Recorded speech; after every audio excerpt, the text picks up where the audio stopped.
اعوذ باللہ من الشیطان الرجیم، بسم اللہ الرحمن الرحیم۔ شروع اللہ کے نام سے جو بڑا مہربان نہایت رحم والا ہے۔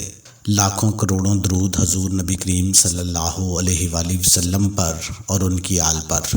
محترم ناظرین، اگر آپ اس دور کے اندر پیسے کی کمی کا شکار ہیں اور آپ محمد مصطفیٰ صلی اللہ علیہ وآلہ وسلم کی امت میں سے ہیں تو یہ بات سمجھ میں نہیں آتی کہ جس نبی کی تم امت ہو، اگر وہ چاہے کہ مجھے اتنا پیسہ مل جائے، میرا رب عطا نہ کرے تو یہ ممکن نہیں ہے، کیونکہ ہمارے پیغمبر حضرت محمد مصطفیٰ صلی اللہ علیہ وآلہ وسلم وہ نبی ہیں کہ ایک دن ابو جہل آتا ہے، چھپ چھپا کر اپنی مٹھی کو بند کر کے آ کر کہتا ہے کہ اے محمد، مجھے آپ یہ بتا سکتے ہیں کہ میری مٹھی کے اندر کیا چیز ہے؟ تو میرے نبی حضرت محمد مصطفیٰ صلی اللہ علیہ وآلہ وسلم فرماتے ہیں کہ اے ابو جہل، مجھے یہ بات بتا کہ اگر میں تمہیں بتا دوں کہ تمہاری مٹھی کے اندر کیا چیز ہے، یا وہ خود ہی بتا دے، تو کیا تم ایمان لے آؤ گے؟ اس نے کہا ہاں، لے آؤں گا۔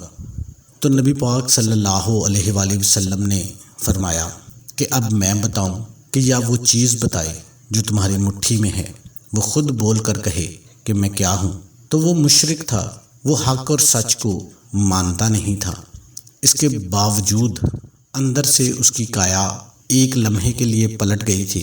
تو میرے نبی صلی اللہ علیہ وآلہ وسلم نے اس کی مٹھی کو حکم دیا کہ بتا میں کون ہوں۔ تو اس کے ہاتھ میں کنکریاں تھیں، ان کنکریوں سے آواز آنے لگی کہ حضرت محمد مصطفیٰ صلی اللہ علیہ وآلہ وسلم اللہ کے آخری پیغمبر ہیں، اور اللہ جو پوری کائنات کا مالک ہے، خالق ہے، اس کے بغیر پتہ بھی نہیں ہل سکتا، وہ وحدہ لا شریک ہے، اور یہ اللہ کے رسول ہیں۔ ایک ایک کنکری سے آواز آنے لگی، اشہد ان لا الہ الا اللہ محمد الرسول اللہ، کہ میں گواہی دیتا ہوں کہ اللہ کے سوا کوئی معبود نہیں، اور محمد الرسول اللہ صلی اللہ علیہ وآلہ وسلم اللہ کے بندے اور رسول ہیں۔ اس کے باوجود بھی وہ کافر ابو جہل، اس نے پھر بھی میرے نبی کو نہ مانا، کیونکہ وہ اندر سے پلید تھا، دیکھنے کے باوجود بھی عمل نہیں کرتا تھا۔ تو محترم ناظرین، جس بندے کے پاس پیسے کی کمی ہو، غریب ہو، بالکل کوئی سہارا نہ ہو، تو صرف ایک کام کر لے، میرے نبی کی ایک سنت ہے، اس کو زندہ کر لے، باوضو رہا کرے۔ جو بندہ باوضو رہتا ہے اس کے گھر کے اندر پیسے کی کمی نہیں ہوتی۔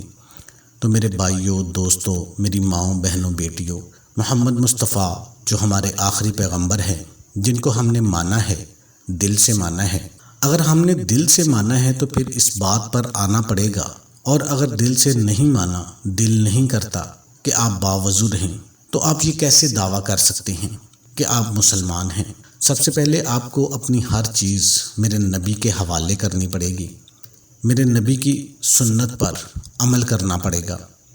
میرے نبی کیسے چلتے تھے، کیسے اٹھتے تھے، کیسے بیٹھتے تھے، کاروبار کیسے کرتے تھے، بچوں کے ساتھ کیسے تھے، بڑوں کے ساتھ کیسے تھے، اپنی بیویوں کے ساتھ کیسے تھے۔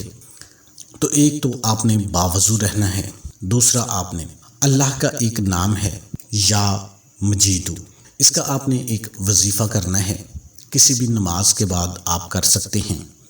اول آخر آپ نے 3 بار درود شریف پڑھنا ہے، اور سورہ فاتحہ، الحمدللہ رب العالمین الرحمن الرحیم مالک یوم الدین ایاک نعبد و ایاک نستعین اہدنا الصراط المستقیم صراط الذین انعمت علیہم غیر المغضوب علیہم ولا الضالین آمین۔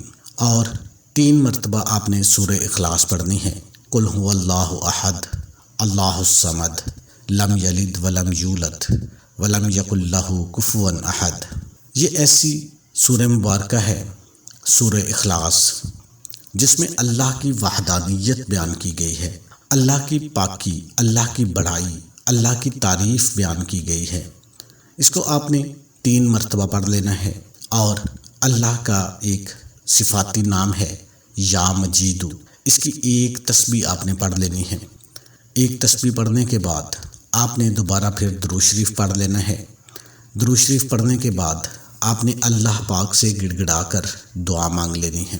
میرا رب آپ کو اتنا عطا کرے گا آپ تصور بھی نہیں کر سکتے۔ محترم ناظرین، اللہ کی طرف آنا سیکھو۔ میرا رب جو ہے وہ پوری کائنات کو رزق دیتا ہے، وہی رازق ہے، وہی مالک ہے، وہی خالق ہے۔ تو یہ چھوٹا سا عمل ہے، جس گھر میں پیسے کی کمی ہے اس عمل کو کریں۔